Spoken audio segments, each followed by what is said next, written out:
এখানে যেহেতু এই গত যে ছাত্র জনতার অভ্যুত্থানের মাধ্যমে পরাজিত সরকার যেহেতু ম্যান্ডেটবিহীন সরকার ছিল, কাজেই সেই সরকারের নেওয়া সিদ্ধান্তগুলো স্বাভাবিকভাবেই গণবিরোধী। আমরা 15ই আগস্ট শোক দিবস সহ বিভিন্ন গুরুত্বপূর্ণ সিদ্ধান্ত যে সরকার নিয়েছে সেগুলো রিভিউ করতে বলেছি এবং আমরা সহ এখন পর্যন্ত যতগুলো রাজনৈতিক দল আজকের এই সভায় অংশ নিয়েছে, প্রধান উপদেষ্টা এবং অন্যান্য উপদেষ্টাদের সাথে তারা পরিষ্কারভাবেই বলেছে 15ই আগস্ট, এই আগস্ট হচ্ছে জাতীয় বিপ্লবের মাস। আমরা আগস্ট বিপ্লব হিসেবে এই মাসকে উদযাপন করতে চাই। এটা আমাদের শোকের নয়, এটা আমাদের সুখের এবং শান্তির মাস।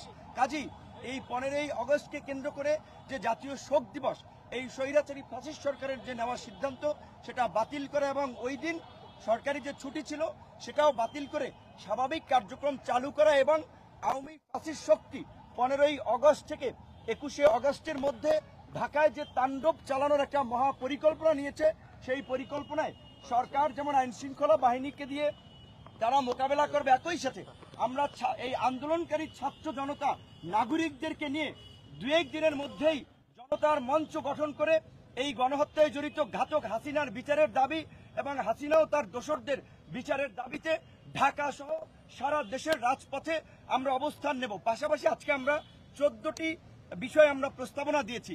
দেশের বর্তমান প্রেক্ষাপটে অর্থনৈতিক স্থিতিশীলতা ফিরিয়ে আনতে কোনো ব্যবসায়ীর উপরে আপনার হয়রানি না করা, সবাইকে নিয়ে মতবিনিময়ের মাধ্যমে ব্যবসায়ীদের স্বাভাবিক কার্যক্রমের সুযোগ দেওয়া, 64 জেলা এবং 650 উপজেলা এবং থানা পর্যায়ে ওসি, ইউএনও, ডিসি, এসপিদের যারা এই সরকারের সহযোগী ছিল তাদেরকে পরিবর্তন করে সৎ, সাহসী, দক্ষ অফিসারদেরকে নিয়োগদানের মাধ্যমে প্রশাসনিক স্থিতিশীলতা ফিরিয়ে আনা, প্রশাসনের মধ্যে যে পাল্টা কু এবং অভ্যুত্থানের যে চেষ্টা করা হচ্ছে সেগুলোকে রুখে দেওয়া, এরকম 14টি দাবি আমরা দিয়েছি এবং সর্বশেষ যেটি আমরা কথাটি বলেছি, দ্রুত সময়ের মধ্যেই রাষ্ট্র সংস্কার ও জাতীয় নির্বাচনের রোডম্যাপ প্রদান এবং এই যে আওয়ামীপন্থী যে সংখ্যালঘুদের একটি অংশ আপনার যে বিভিন্ন ধরনের প্রপাগান্ডা এবং বিভ্রান্তি ছড়াচ্ছে, নির্যাতন, হামলা মামলার এবং সেটাকে প্রমোট করছে ভারতীয় কিছু মিডিয়া,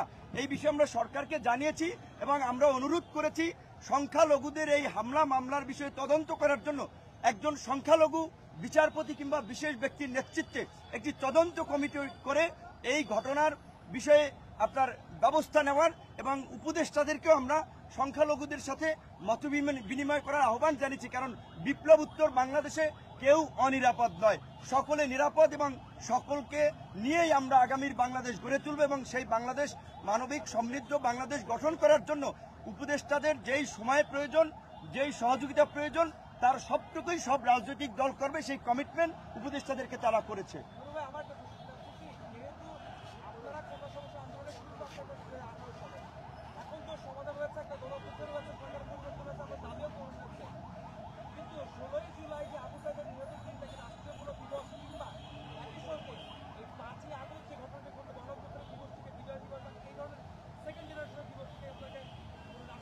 রাষ্ট্রীয় কোনো স্বীকৃতির বিষয় আছে কিনা?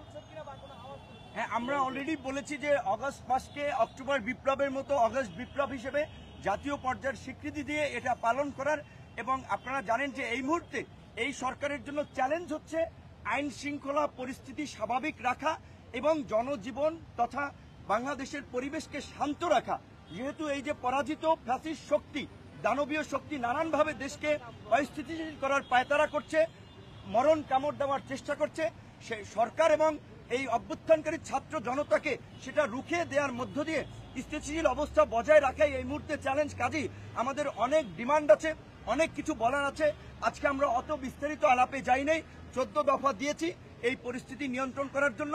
15ই আগস্ট নিয়ে যেহেতু আপনার 2-1 দিনের মধ্যেই দিবসটি আসছে, সে বিষয়ে সব রাজনৈতিক দল বলেছে, আমরা সেই বিষয়ে সিদ্ধান্ত দিয়েছি আবু সাইদ সহ নিহত সকলের পরিবারকে যথাযথ ক্ষতিপূরণ দেওয়া, দ্বিতীয় মুক্তিযুদ্ধের বীর শহীদদের সঠিক তথ্য এবং তালিকা করা, মুক্তিযুদ্ধের শহীদদের মতো যেন তাদের প্রতি অবিচার করা না হয়, ভুল তথ্য না থাকে, সেই বিষয়গুলো আমরা জানিয়েছি।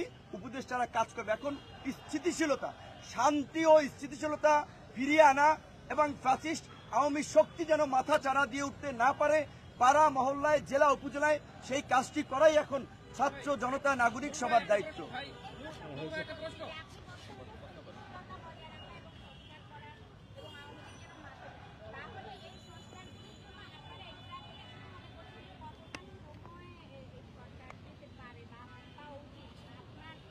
না, এখন দেখেন আমরা তাদেরকে বলেছি যে আপনার এই দ্রুত সময়ের মধ্যে না, আমরা এই মুহূর্তে উপদেষ্টাদেরকে বিব্রত করা বা চাপে রাখার জন্য সময় কিংবা টাইম ফ্রেম নিয়ে কোনো আলোচনা করি নেই, বরঞ্চ তাদেরকে আমরা শতভাগ কনফিডেন্স দিয়েছি তাদের যতটুকু সময় এবং এই অভ্যুত্থানকারী জনতার পক্ষ থেকে যত ধরনের সহযোগিতা আমরা করব। আমরা এটা নিয়ে অস্থির নয়, অন্যদেরকে আমরা ধৈর্য ধরার আহ্বান জানাবো। ডক্টর মোহাম্মদ ইউনূস ক্ষমতা লোভী না, তিনি ক্ষমতায় থাকবেন না। আপনার 111ও তাকে দায়িত্ব নেওয়ার জন্য বলা হয়েছিল, তিনি নেন নাই। আজকে আমাদের অনুরোধে নিয়েছে, যেটা তিনি বলেছেন যে তোমাদের অনুরোধে, তোমাদের কারণেই আমি দায়িত্ব এসেছি। কাজে আমাদের তার প্রতি পূর্ণ আস্থা এবং বিশ্বাস আছে। নতুন যে বাংলাদেশ, সেটা গণতান্ত্রিক বাংলাদেশ হবে। গণতান্ত্রিক ব্যবস্থায় কোনো রাজনৈতিক দলকে বা কোনো মতামতকে কি নিষিদ্ধ করা যায়? না, আমার গণতন্ত্রে বহুমত বহুপথ থাকবে, কিন্তু পৃথিবীর বহু দেশে নজির আছে যে মানবতা বিরোধী অপরাধে জড়িতদের বিরুদ্ধে আইনগতভাবে পদক্ষেপ নেওয়া, তাদেরকে নিষিদ্ধ করা। জার্মানিতে নাৎসিদের নিষিদ্ধ করা হয়েছে, আপনার ইটালিতে মুসলিনের পার্টিকে নিষিদ্ধ করা হয়েছিল। এবং আমরা বলেছি এই যে বিচার হবে, জাতিসংঘ আপনারা জানেন পূর্বেই একটা আন্তর্জাতিক তদন্ত করার আগ্রহ পোষণ করেছে। এই মানবতা বিরোধী অপরাধেও আমরা আন্তর্জাতিক সংস্থাকে যুক্ত করেই তদন্তের একটা নিরপেক্ষ তদন্ত এবং দায়ীদের বিরুদ্ধে সেটা প্রশাসন এবং রাজনৈতিক দল সকলকে যুক্ত করে বিচারের মুখোমুখি করার আহ্বান জানিয়েছি। এই যে ট্রাইব্যুনাল আছে মানবতা বিরোধী অপরাধের, সেই ট্রাইব্যুনালে কি আওয়ামী লীগ নেতাদের বিচার চায়? না, এইটা তো আপনার শেখ হাসিনার গঠন করা একটা পাপেট বিচার ব্যবস্থা, পাপেট প্রশাসন। এই প্রশাসনকে ঢেলে সাজানোর জন্যই কিন্তু আমরা বলেছি বিচার বিভাগ সহ প্রশাসনের সর্বস্তরে এই ফ্যাসিস্টের সহযোগীদের চিহ্নিত করে দ্রুত চাকরিচ্যুত করা, তাদের বিরুদ্ধে পদক্ষেপ নেওয়া এবং সৎ দক্ষ পেশাদার অফিসারদেরকে দায়িত্ব দিয়ে আইন শৃঙ্খলা পরিস্থিতি স্বাভাবিক আনা। এই দায়িত্ব আমরা সুস্পষ্টভাবে আমাদের 14 দফার মধ্যে জানিয়েছি, আপনাদেরকে আমরা একটা কপি দিয়ে দিচ্ছি। Thank you so much. Thank you Noor ভাই। একটু